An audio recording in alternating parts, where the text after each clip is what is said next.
and how we're in front of 3 works by Hisashi. Thank you, Hisashi. His surname will be superimposed, don't worry. Now, this is just an incredible image.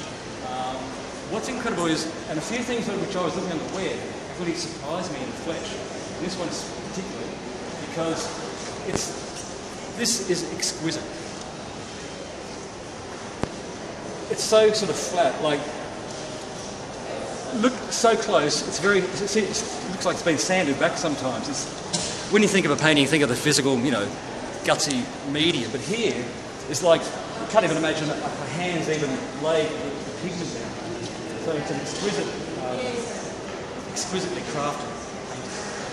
And you don't often see painting which is so minimal to flat to the surface. Most paintings, you know, yeah, and the flatness is actually, you know, I don't know what the tradition is that it's drawn on, but the flatness is actually an aspect of modernist painting. That was what Greenberg was always going on about, wasn't it? He was always looking for the flatness of the pictures in which, you know, okay, I mean, that sort of flatness, it was also in, you know, in the very earliest paintings as well. I don't know so much about flatness. I like the eye moving. I like the fact that when you just look at a hand, you actually do, your eye just follows it. And it's like those images, you know, you make with little books. So what do you think about all the guns? Well, the gun thing, he's talking about religion and violence, especially after this was done the year after 9/11. It's a Japanese Buddhist figure, you know, with 1,000 arms, called Kannon.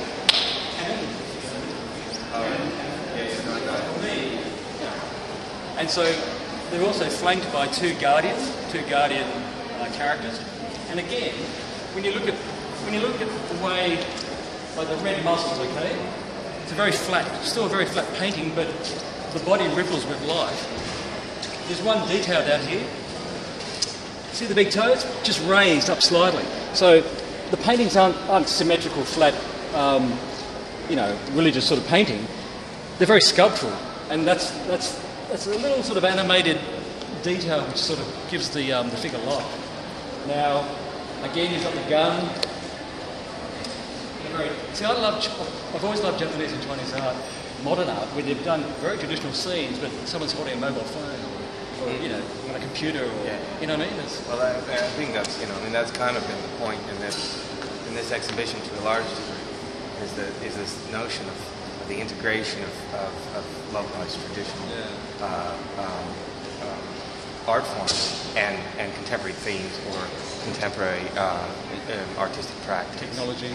Yeah, I mean, when there's less technology, I was very surprised to see that, actually. I mean, one photographer, there's no video, there's very little.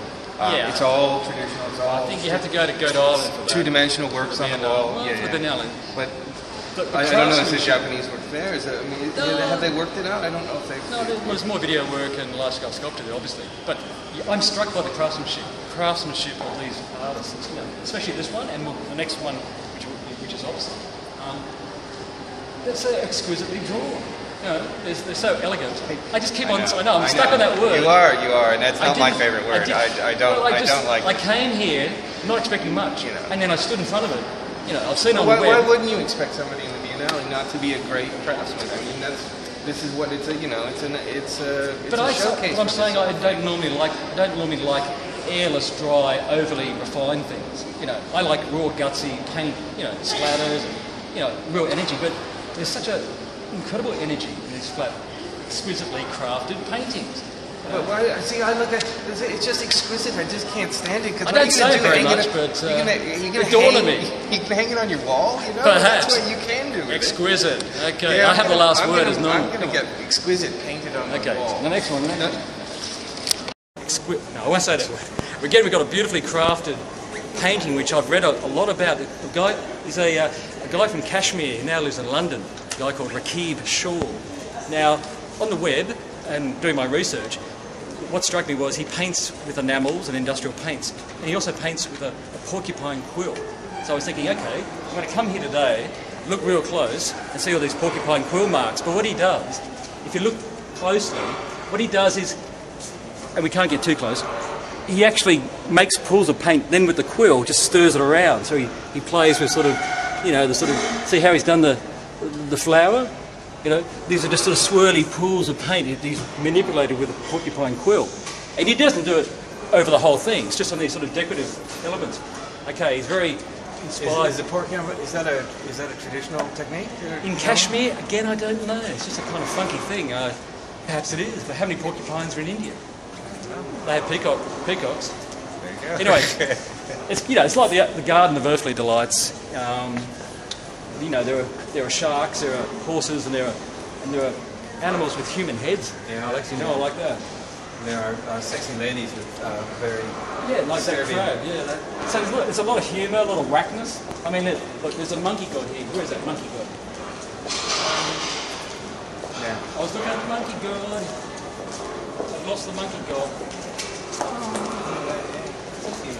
Yeah, this monkey. Yeah, this. With a dragon head. He's got, yeah, as a genitalia.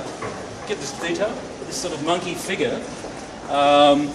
You know, it's very, you know, the Hindu religion with the animals and all the gods has a genitalia of a dragon's head, snapping dragon's head. Well, you know, because my take on this is that, you know, because and I saw a lot of this in the Triennale as well. So Indian work, you know, and it's basing itself again on tradition. It's visually very aggressive, and they're usually taking, you know, contemporary material and really using it to actually talk about the excess of the visual excess of contemporary existence. So the sexuality in this as well is quite horrifying, and he's very intentionally doing this. He's made it very decorative and very beautiful, but at the same time it's grotesque. Quite, it's disturbing. And you spend enough time in front of this thing, you know, you're going to start to feel a little car sick. Well, you know, you do. It's not, you know, it's very... it's bad for you. But what about that girl with the lobster claw? Coming, yeah, exactly. I mean, you know, it's just kind of this, you know, almost it's a nightmare, pornographic... Right? Yeah, nightmare. Vision. I think, it's the nightmare of everything you ever wanted. It's beautiful, and he inlays, you know, emeralds, which is an Indian... Which is...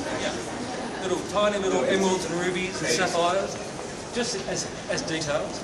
I won't say the E word, but it's another beautiful craft. It's exquisite. Thank you. Okay, we'll go. Rolling? Okay, here we've got a bold calligraphy by a guy, by someone called Makoto Aida. I should really stop trying to pronounce it. No, you should. Why not? You know. Makoto, I think I got that. Yeah. When I walked in here, I was at the front desk, and I looked at it, I thought, well, that's pretty standard. I mean, yes, I love calligraphy, and it's one of my top three things in the world. But, you know, what's the cutting edge here? What it is, look, if you could read Chinese, you're probably laughing right now. Because these aren't real Chinese characters. They're word plays, they're puns. This is what this guy does. He suddenly subverts tradition again. I don't have the joke, but there is a joke in there. What do you think? Well, I mean, you know, because I came up and again the same impression, and I think that's absolutely his intention. And I kind of looked at it and I wondered, you know, if it was Chinese calligraphy or not, if it was an actual thing. And you know, all of that anxiety went through my head. And when I discovered that it actually isn't, that it is the joke that I thought it was.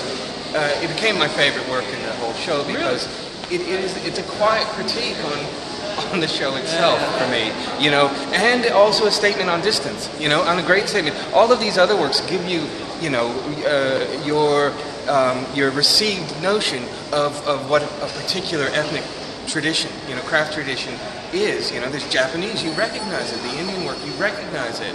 You know, we relate to these things as you know, other. The way we used to say it, I suppose we'll find another word soon. What he's done here is saying, no, you don't get it. You know, distance is not an abstraction. It's real. It's material. It's physical. And I am that far away from you. So you don't understand what I'm saying because I come from a different world. And that's all he wants you to recognize. It's not, I don't think he's done, you know, in a particularly mean spirit just to you know, to dig at us. But I thought, wow, that was a great statement. I think his work also works very well in China because they're so used to the Chinese English translations. I think, I'm only guessing, but I think he's the guy who wrote a whole novel in Chinese characters. No, it was complete nonsense. But you look at it, hey, that's an amazing Chinese novel, but it's complete nonsense. What I love about the whole thing is it's so cheaply done. It's still see the screws of the panel, you know, that the white